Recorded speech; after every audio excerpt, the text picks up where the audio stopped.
Que Dieu vous bénisse, bande Kobozolanda magazine La Voix prophétique. Toza vraiment nesenga comme na bino lisusu na mukona lelo. Nzamba pambola bino de partout. Bisika Bozolanda biso awa na Kinshasa, na Brazzaville. Pe bande komesa kolanda biso de partout na chaîne na biso YouTube Tango Yango officiel. Que Dieu vous bénisse. Programme na biso numéro spécial ya mukona lelo. Toyeli bino énormément de très bonnes surprises bandeko par rapport à sujet où tous allez kolobela mukona lelo, ça va vraiment nous édifier. Alors que changer chaîne ite bino bozolanda biso na ba salon de coiffure, na ba boutique, na ba supermarché, na ba street sanitaire de partout bozolanda biso. Que Dieu vous bénisse na ba bureau nzambe ya pambola bino ba oyo bosala confiance na magazine La Voix prophétique. Alors soyez vraiment bénis.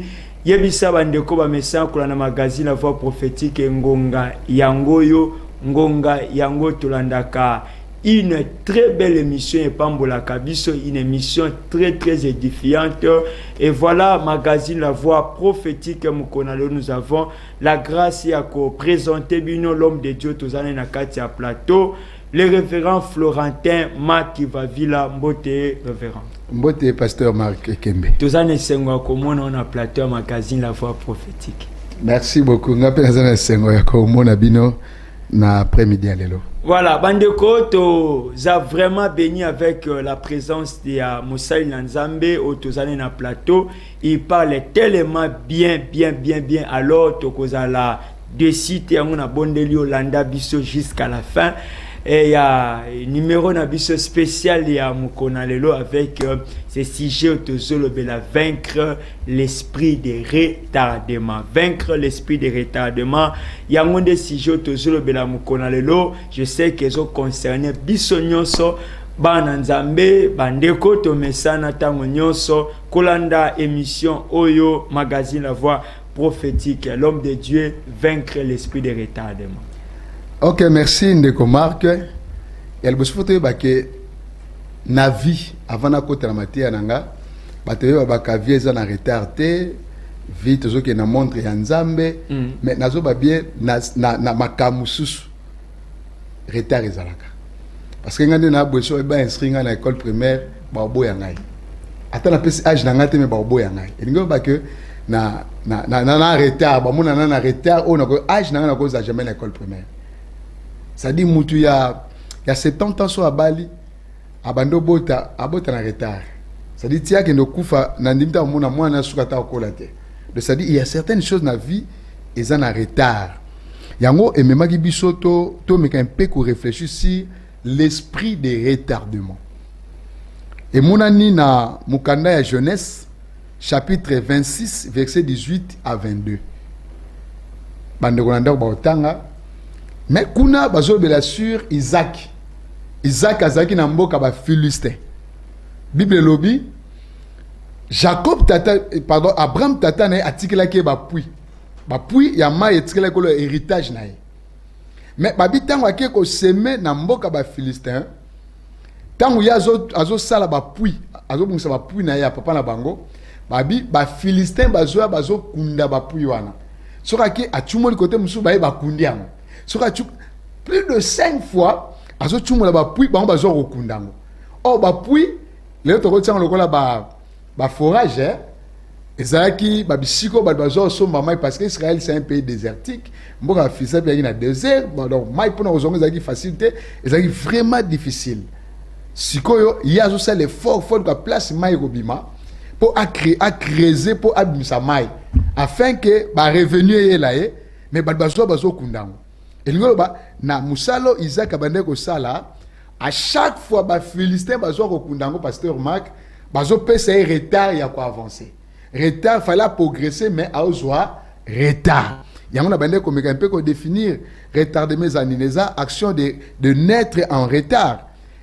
Ezape effet à d'être en retard. Ça dit mutu mususu na vie Satana a pesi retard na ba domaine ebele. Makambo ifala zo banda kala mais Satana azo ko sa retard ya makambo ifala sala. C'est tout un esprit. Et ben nous semble le ko les a nango normal mais ça normalité. Mais c'est un esprit de retardement. Par exemple, mutu musu fala ba na 2024 mais si bitima bo mona fiancé et kati akomi ko soit mobile moko bo ba mesana lisu po ba balana, c'est déjà un retardement. Donc à quoi avancer c'était parce que cet esprit là ils ont maintenir la position moko. Paul alobi yango ba batia yango kate alobi na Romains chapitre 3 verset 23 alobi tous qui ont péché sont privés de la gloire de Dieu. Privé na grec ngoba itereo. Venir en retard en français. Et nous trop tardivement. Donc, tous qui ont péché sont privés. Sur le retardement. Dans d'autres termes, nous sommes retard pour dire que même le péché aussi amène le retardement dans la vie d'un quelqu'un. Le gros me m'appelle retard dans la vie à Moutou. Moutou yo a retard.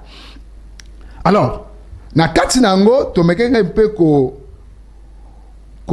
illustrer ngo un esprit de retardement na nyama moko oyo azaka na retard makasi to mibale ya liboso to moneza tortue. Tortue ko bana lingala so bani ko observer tortue akendaka toujours malembe. Et puis, à part que ne malembe na ye, place tortue azayi banate kazali. Parce que ana vie a commis bomba. Koti mutuna, koti makola, mi koti nyoso. Atike mo karakasa pamba. O po sentir que azana bomo eza passe. Le gros cantinet, il est exacté, quand ça koufi. Et puis, tant que se déplacer, pas comme on a 2, comme on a 3, et temps. Ça dit, te belé un esprit à retardement, un esprit ou un esprit à tortue. Ça dit, na vie na ye makamu nyonso ekendaka malembe. Ezana ba retard ya malamu, ezana ba retard à mabe. Ça dit, non, le ba retard moko négativité, positivité, pardon, mais je parle sur les retards négatifs. Ça dit, na vie na ye makamu fois zo lelo zo ngo lelo te. Makamu fois sala ngo lelo ça même naturellement à reportera toujours makamu. Même makamu lelo y est toujours. Na ba rendez-vous ça toujours na retard. Na musa ça toujours na retard. Na classe ba bengane toujours pour na retard. Na ba frères académiques ou scolaires a foutara toujours na retard. Na vie na ye bazwara toujours en avance, mais yé makambo bazwara toujours en avance, ya zwango na retard. Même si basel makambo za collectif, mais yé toujours résultat na ye et ça toujours na retard. En quand ça demande ya visa ba ninga ba pesi bango, mais yé ça toujours na retard. Ba ninga ne ba kola ne ba bala déjà, ya bala toujours na... c'est un esprit de tortue. Et ça que Moutouana vie na ye en avance, mais vie n'est en retard. So ba ndiko zong sa horloge ya vie à comprendre que en retard il y a makambe belé na kati ya vie. Alors Moutsoki abandi ko tiango kata abandi ko te melangote. Cet esprit là est ko nuire. Scargot aussi. Scargot pas tembla malembe. Oui, cet esprit est qui na vie à Jacob. Je me souviens. Bible obi Jacob alinga bala Rachel. Il a travaillé pendant 7 ans pour avoir Rachel. Bible me dit bongo. Mais moukolo komi ba pese Rachel ba pese Léa. Tant Jacob a réclamé droit na ye pa ya Laban, Laban lo minenin. Alobi na coutume na biso babal saka leki avant yayate. So lingo zo leki travaille encore 7 ans, c'est le cas 14 ans. Likambo fallait on a 7 ans, avec on a 14 ans. Il y a le loi prolongation. Ça dit loi moko ya retardement. Ça dit 7 ans travailler, avec que fona bando bota dans 7 ans à Rachel, mais à quelque chose on a 14 ans. Et ceux qui ont atteint un niveau maternité, bah pêcher sous retardement. Babi Léa comme kobota, mais Dieu a rendu Rachel stérile. T'as le niveau esprit wana. Et cet esprit moko ba négligaka, mais c'est un esprit oyo et travaille comme casse na ba domaine nyonso spirituel, intellectuel, social, nyonso et travail. Si quoi ba conséquence dans les nini. Et ça na kati ya domaine tangu Satan a pesa mutu retardement na vie, a pesa benga ba fausse apparence. A pesa apparence ya mutu sa bonga ma bongi na mte. A pesa apparence ya mutu yo et sa zwa mazwi na mte. Au mona ba donner c'est yo na mbongo ba bakabla yo na mbongo au mona tenga na mbongo te yo nde to mo bena ozaka pena na mbongo. Do ba pesa apparence mais na vie normale ba zo pesa retard. ngana mona jeune sœur moko aïso azoleka bapesa ye mbote bonjour madame et bazongaka bonjour bonjour madame bonjour mokosepesa nga nanga aminanga papa mais bato côté nso ba respectanga fort ba jeune garçon basaka na bato musu mais nga ba respectanga ngabe ok c'est bon mais mokomso les gars c'est bonjour madame yabi bonjour batunye papa na bana baza bien ya le non na balate na bota oh biso to bika ndengo le kaboza pena marié bota ou bala do ba pesi apparence ba marié mais na kati ya vie réelle aza marié te aza pe na bana te siko mutando ko se contacter na ngo amono nzee nzamba osala kala te ba omona ngo déjà oh na kati nango age do poussana mais likambo il fallait yazala aza ngote c'est ça l'esprit de retardement et ça la batunde mwana ba peso apparence amta salaka mais tu ne travailles pas au moins ba sengo ba mbongo moi muso so mais na so ko moi musa na pesa ki ngandi oh mais nga salaka te oh te ngana bi yo salaka tena ça oh ndena mona ko na bika yo salaka na yo c'est-à-dire ba peso apparence ya ba travailleur mais na kati na yo musa les até donc c'est-à-dire ça un peu sur apparence et puis un peu sur retard mais le kamoko mais article apparence et le kambo il fallait yo zala c'est ça cet esprit là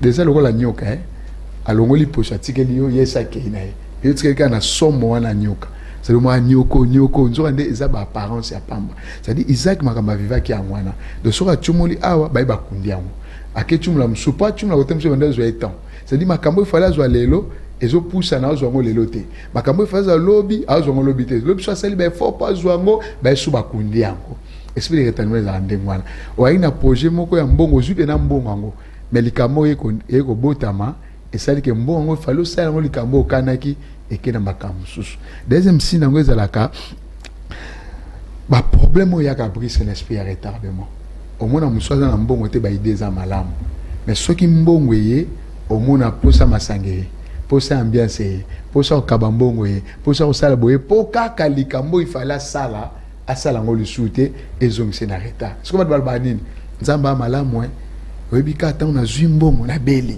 soki tant na mbongo te na bela bongo ne na kufi te eza pour manzote ya satana aye na maladi tant mbongo eza po likambo il fallait mbongo ne sala isala ngote po mbongo eza kite po na maladi mbongo eza ki destiné po na makamu susu mais malade aye a changé au programme a péché au retard na likambo lingo ko sala vous voyez comment cet esprit travaille donc ezo nyoko la batu ezo nuire batu c'est un peu ça. Voilà, Boza Ebele, Bozolanda Magazine, la voix prophétique, bien aimé dans le Seigneur, avec ces sujets tellement pertinents. Bisika Oyo, nous sommes en train de voir. Bien aimé dans le Seigneur, l'homme de Dieu nous a parlé sur l'horloge de la vie.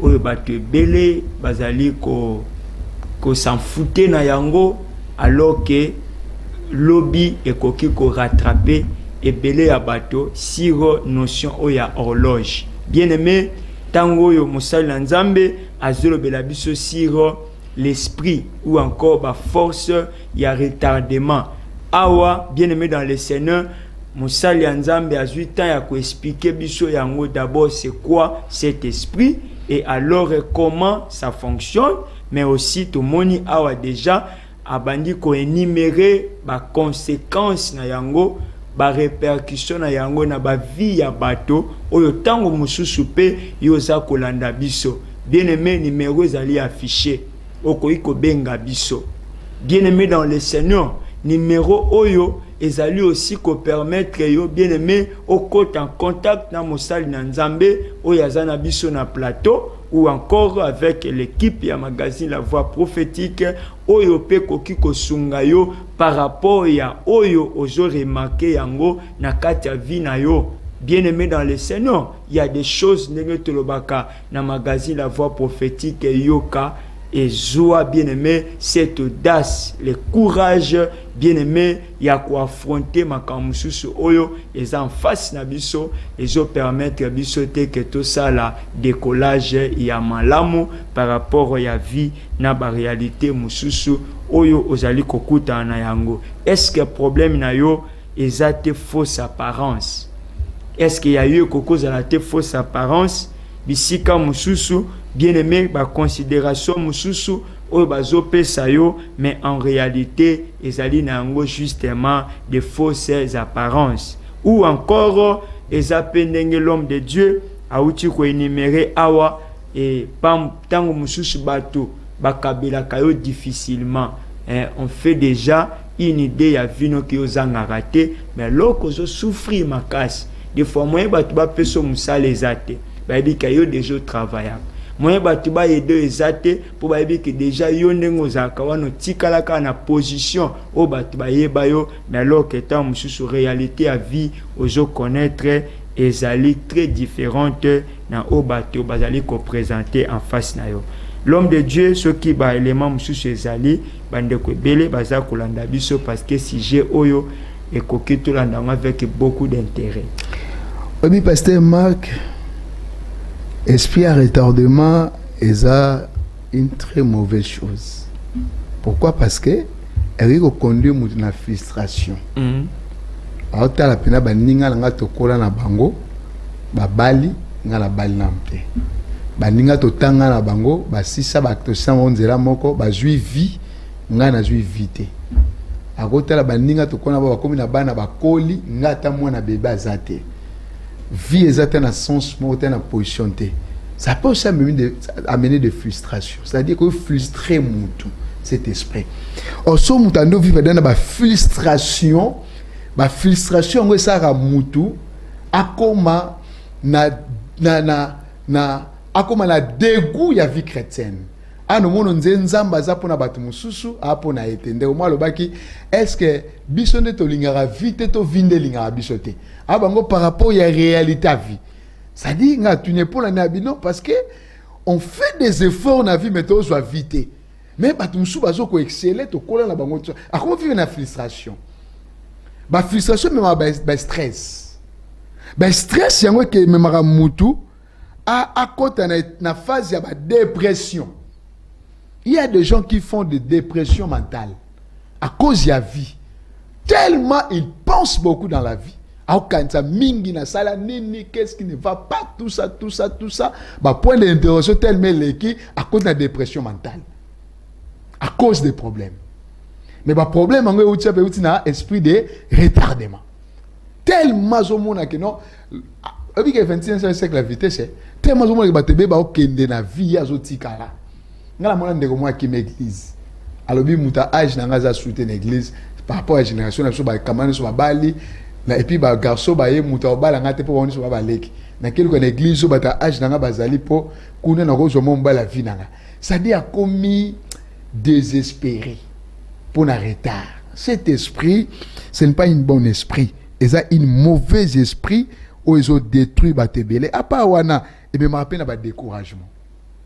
Nous avons découragé à vie. Il y a un moment où baba somona ninga acha su botete abina tsaba bote trop balinga ngate na bongisa nzo tongo trop izaka bongo akomi na découragement na muswa bina kotsa ba demande en plan trop babenga la bonga te na kotsa soutien akomi na découragement à cause de cet esprit de retardement de me mara découragement na vie à mutu et mara muta comme décourager même il y a un moment où à moi c'est même liwa abiyesi na kufa na déjà na ozaka liwango ya na kende po mukilio na bayango parce que nyonso na osali simba te et puis na mona na vie na nga temba tisa ngo na vie na nga nazo ko avancer te donc na muta constater que na vie na ye aza ko avancer te. Donc c'est un esprit très dangereux que ba esprit mususu te yaka de soy retardement ye na vie au moins na mona da mutu tata mukolo mais ana ndaka chambre salon. Alanda kwa chambre salon. Et puis na âge azanango il y a plus de 50 ans, Teval besoin somme à 23 pouces. Il se réjouit de ça. Et puis ça t'en a quoi ce soit vexé mususu pour appuyer surtout mon agena azanango bien. Biso lingara ya nzambe ateza mukie, ya nzambe za dirable. Qui t'a dit que ya nzambe ka za mukie?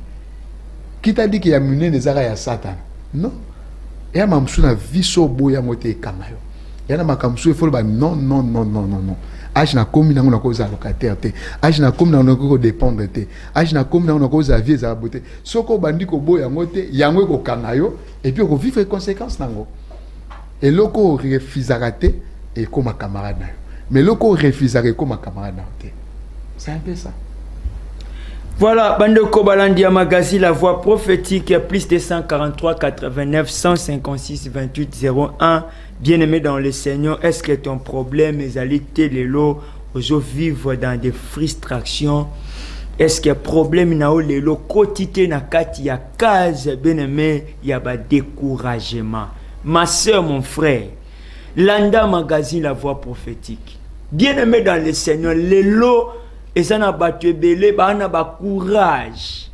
Ba te belé lelo pe ba ça na ba relation à ma casse. Mais problème na bango awa musala nzambe azako épinglé que l'esprit a retardement. Cette force-là est kokiko sana yo que au komi ko vivre bien aimé des réalités oyo tu n'as même pas l'idée et au avancer parce que na kati na yo au koti même na kati ba problème oyo musala nzamba uti kolobelango il y a des personnes même ba qui m'église ba qui ma sekla ba miwa mesana bango parce que na kati na ye esprit a retardement et kangiye et salier que lelo nyonso na vie na ye et komi mabe a komi toujours na tendance au suicide, tendance moko ya médiocrité et na kati na ye plus question avancée, plus question lelo asala quand même confiance na basali ya Nzambe, confiance na mokili oyo alors que Dieu nous a béni alors que koki na biso to continuer ko vivre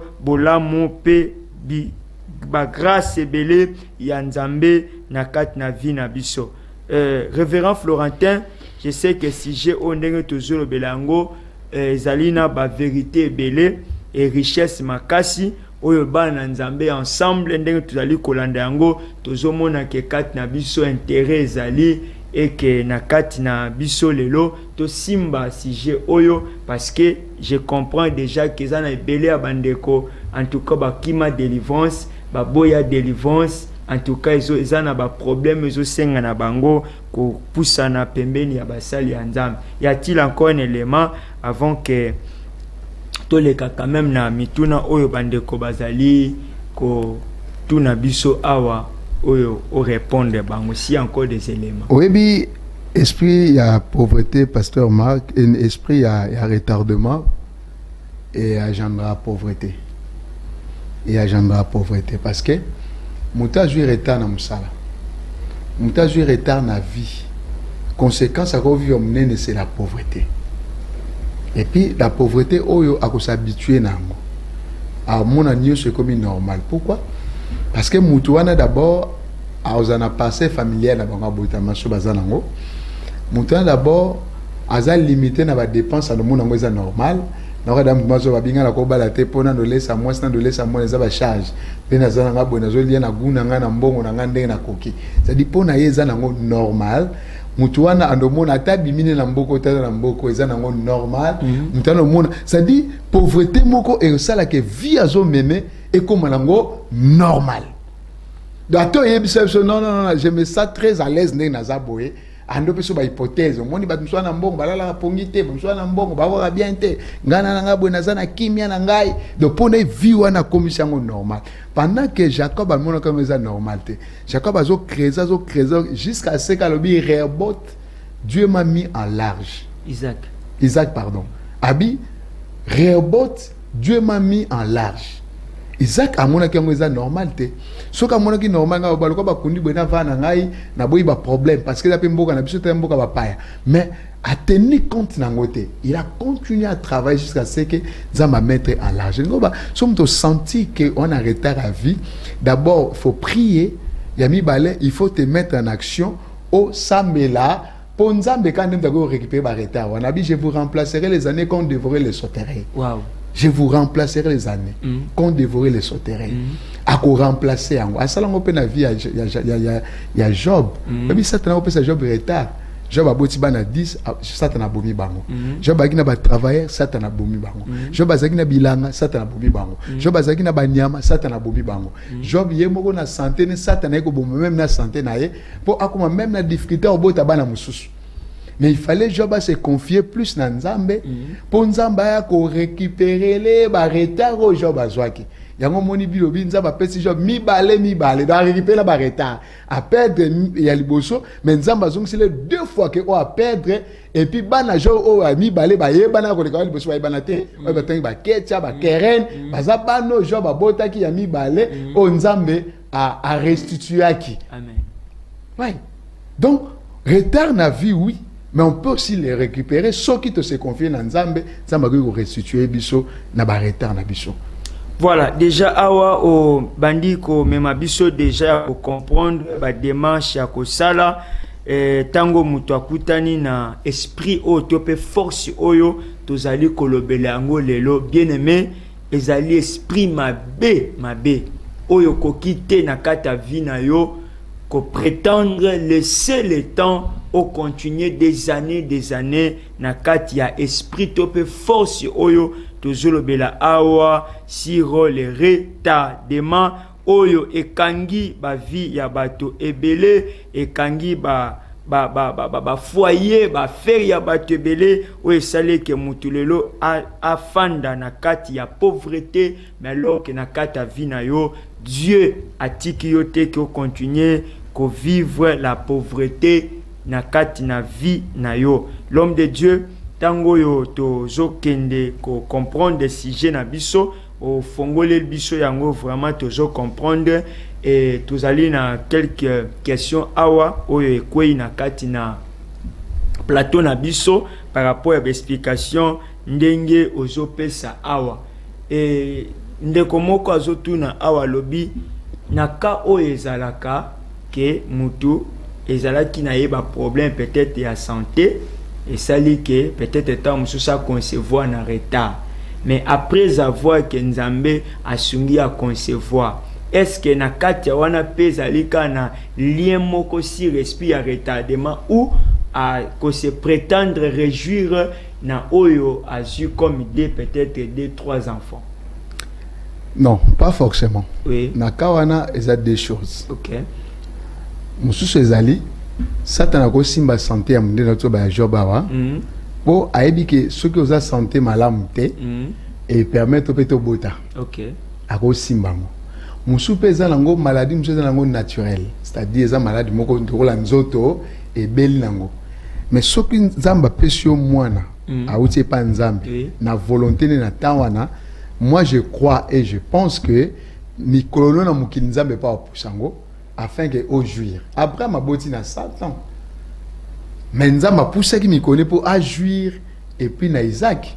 Amon na Isaac ndenga ko bota, ajuir na Isaac parce que Satan a boti et puis akufine mbala moko nzamba poussa mikolo. OK.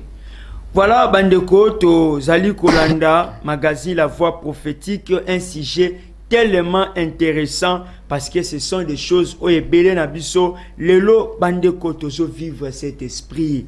Tozo vivre cet esprit alors que kat na biso toko kite to continuer na kat ya naivete alors que voilà encore espace au Nzambe a pesi pa na biso tozo za à tout moment édifier, à tout moment enseigner pour que bien-aimé to continuer ko jouir pleinement na destinée na biso ndenge liloba na Nzambe ezali kotalise pa na biso. Bien-aimé dans le Seigneur, ne donnez pas, bien-aimé dans le Seigneur, l'ignorance et continuer ko vivre, ko demeurer na vie na yo. Voilà pourquoi le Seigneur envoie toujours ses serviteurs, envoie toujours basali basakoli bien-aimé na kati ya cadre oyo idéal formidable ezali ko sunga biso pour que à tout moment tous à la béni, à tout moment bien-aimé tous à connaissance parce que la Bible dit mon peuple périt parce que le manque la connaissance.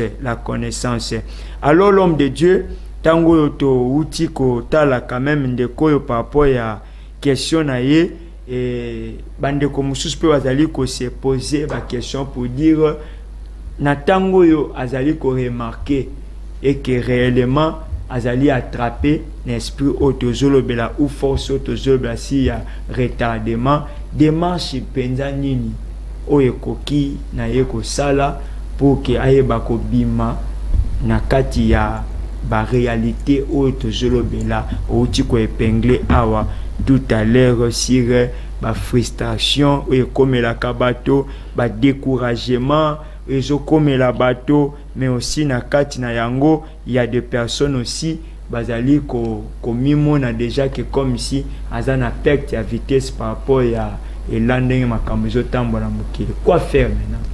Quoi faire ezali ya liboso eza il faut mutazo conscience. Obi conscience eza base ya makambo nyonso. Mutu azana conscience ya état actuel na été eza passe pour accéder na délivrance ya likambo azo vivre. Sur a conscience et leur ami balé c'est l'action. Action à liboso eza action ya prière. Il faut à se donner na ko sambela. Deuxième action il faut que basala nzambe ba délivrer ba kangola ye par rapport ya situation azanango. Troisième chose eza il faut azongisa espoir na bomo inaye. Bilolobi il y a encore de l'espérance pour tous ceux qui vivent. Il y a encore de l'espérance. Faut que le quoi na bomo c'est que espoir eza ya ko renaître encore. Ya ko sali sous plus et puis ya ko rattraper ba retard mususu ba rattraper na bango. Au peu l'équinopé. Ça m'a ressalé ko bal na retard mais au boti masbasa 4 fois. Mutumo bala avant ya botara 2 fois. Mais yo boti 4 fois ma passe. Tu vois? Au boti 4 fois ma passe. Ngolo ba nzamba faire rattraper ba retard nyoso zaki nango. Nzamba ressalé que non mutumo kenda potel bosono yo ke na retard. Mokomi 2 mois après sur mukanda. Troisième mois, je vais me malonga. Comme pour ça, je vais me dire que faut oser ce sport, mon que pas nzambe impossible des athées, mais pas nzambe tout est possible. 3 choses en voilà. Et pas nzambe tout est possible à celui qui croit. Bandeko Balandia, magazine La Voix prophétique. Voilà les 3 éléments oyo bandeko. En tout cas, tulinga kito fanda na yango pour que Moussali nzambe a aidé biso lisusu bandeko tango tozolobela prise de conscience et yami balezali faut entrer en action et alors élément misato ezali l'espoir. Bongo na bandeko pe bafandi leo na kati ya l'église na ba permanence ba enseignement ba séminaire bazo bénéficier na ba enseignement mais na kati na bango leur attitude dans l'église.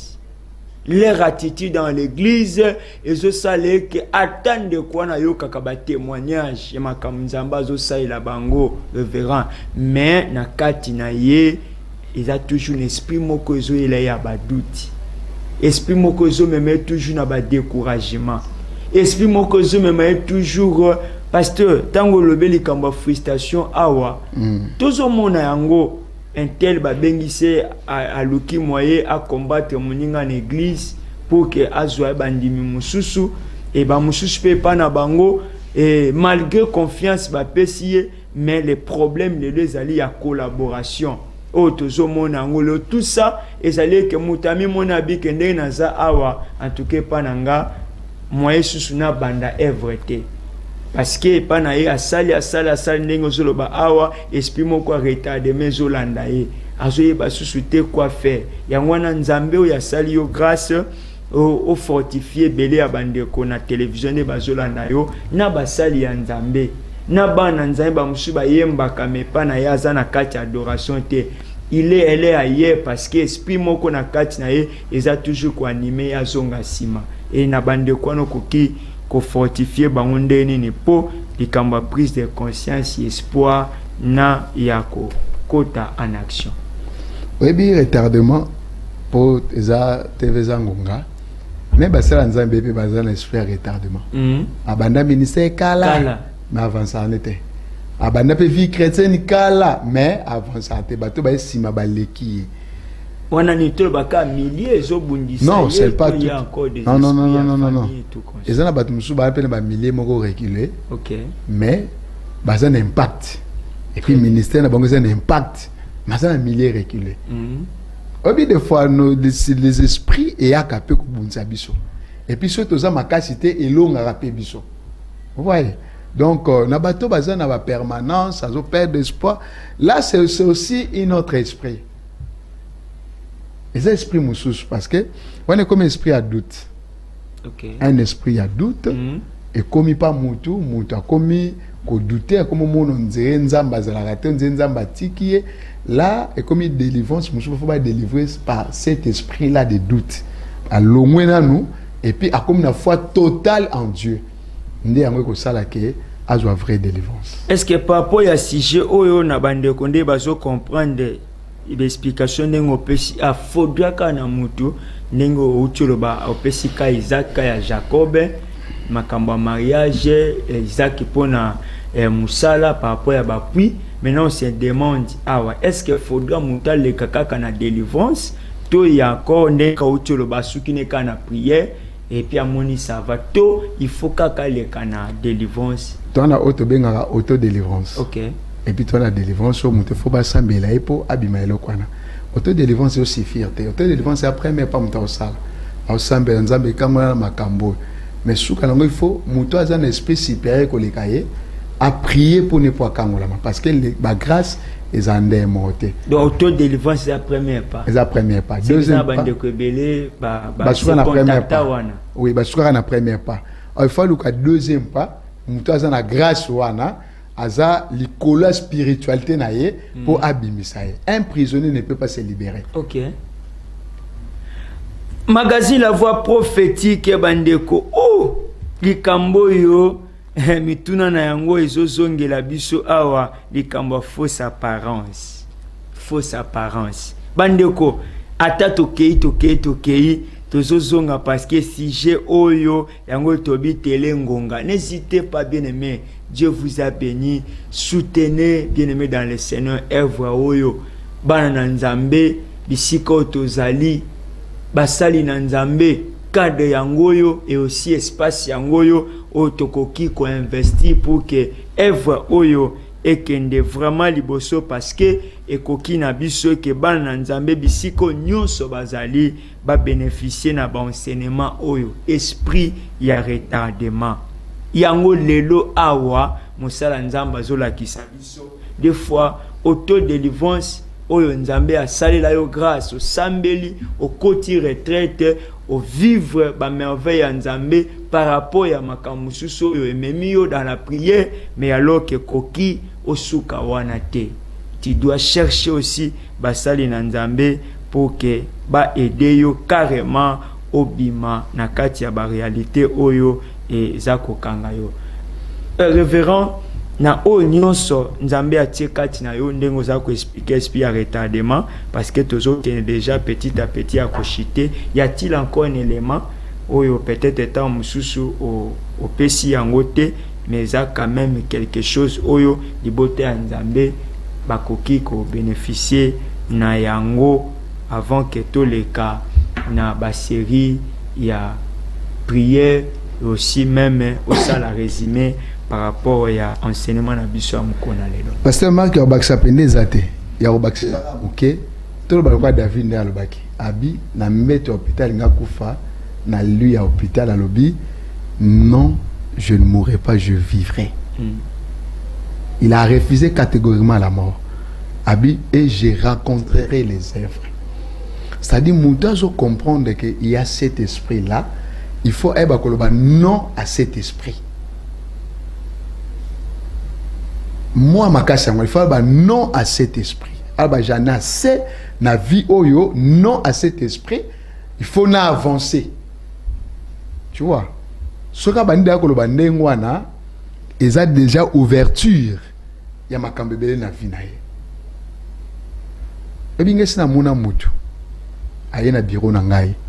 Alobi banda botama asimba 5000 francs na muté. Mais azana âge nini azana 26 ans. Mais na tuni 250 000 habité pasteur 25 000 francs. Abiso na simba ose za ndam na yamba la morbe na simba onamte. Quel esprit. Mais aye pour ni parce que abi alembi yango donc on vivre situation là pour na liberté a boyango azo croire que ce qui nzamba ça ba sambelier nzamba osalika sa no simba.